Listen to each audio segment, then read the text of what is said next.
because those two guys are phenomenal. I'll tell us just a quick story.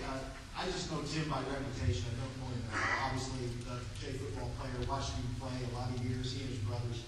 But I didn't know John Roberts 18 months ago.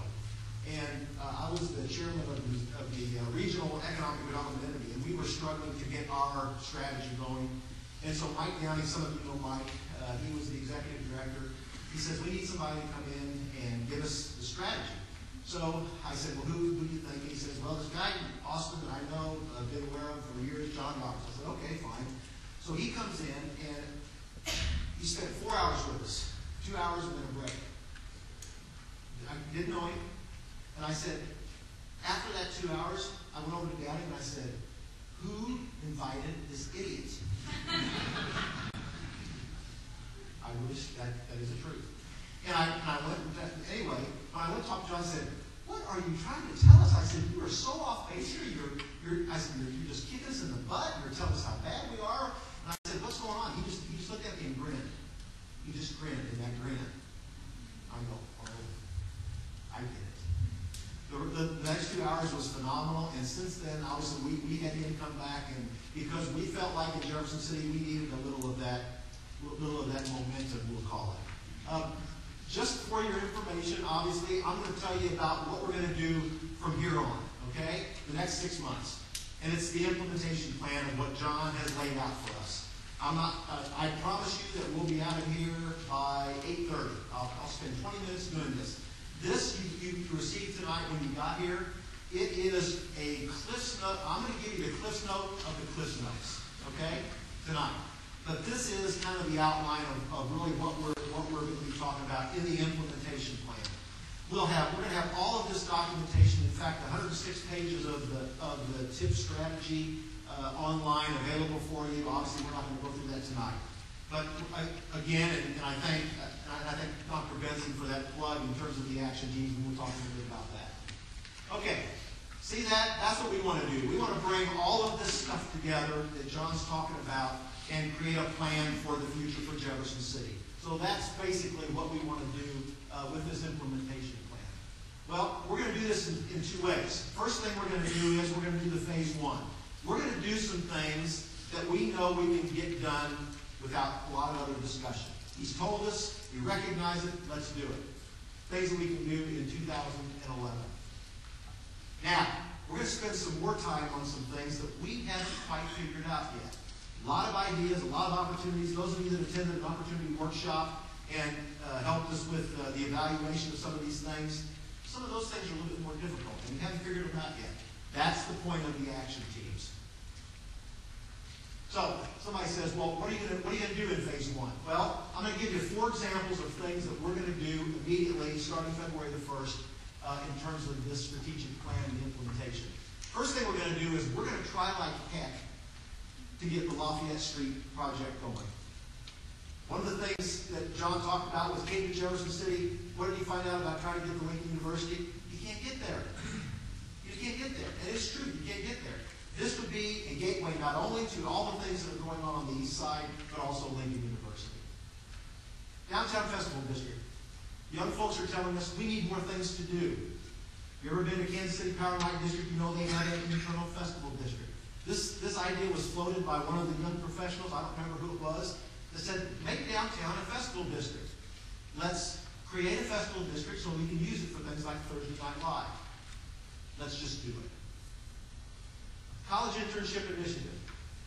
One of my old neighbors that was a little girl when she was my neighbor, and now she's grown and is a young professional in our community, she said, we need to get more college internships.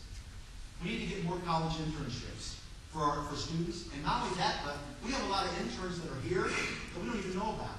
And we need to gather them together and encourage them to stay once they get done with their internship. What a profound idea. Why don't we do it? And then again, we need to figure out where our high school graduates are going. Keep track of them, not stalk them. Keep track of them. And keep in contact with them. And get them back here. Tell them that Jefferson City wants them back in the community. That's just 4 things. Okay, so the action teams, we've set out 9 action teams. Why 9? I have no idea. They seem to group the opportunities that way a little bit. We want few of them because it would have too many people involved in it and too much to do. And we didn't want too many of them because, frankly, we couldn't manage that many. So these are the action teams that we're going to set out on February the 1st. First one, MSP redevelopment. And what I want to do is we have two co-chairs for each of these. And if they're here tonight, I'd like for them to stand up. Gary Overcrome with Pickhockey Construction and Sarah, I was going to say Strasser, Allsager with the CDD. Would you guys stand up? Don't clap to them, just raise your hands. Okay, I want you to see who you are. And then for each of these, we're going to have a chamber staff facilitator. This one is Mark Maynard. Mark is way in the back, okay? And these are the things that action team is going to be working on. Doesn't mean that's all they're going to work on. Doesn't mean that some of these things aren't going to drop out quickly. These are things that we know that we need to work on, and if we work on them, that they will do some substantial things for us. Historic Tourism Initiative, Historic District Renovation at MSP. We need infrastructure at MSP. That's one of the reasons that the thing hasn't gone anywhere. No money. Nobody's got any money, and we don't have enough critical mass for a developer to come in and do it. Public-private initiatives for development? Yes. Where's Frank Bryson? Yes. Incentives, Frank. This means incentives. And taking advantage of the Missouri River. Why can't we have a marina down on the river? Why can't we? Business growth. Joe Shepers, Joe and H. Shepers right there, and Bill Plank. Bill, I saw you, okay, with Providence Bank. They're our co-chairs. Sean Sappenfield, where's Sean? Okay, he's in the back. Okay, he's our staff facilitator. These are the things that we're going to want that action team to do. We're going to work with the city to develop some more business-friendly policies. The city's been accused of being restrictive instead of proactive. Frankly, folks, that's what all cities do.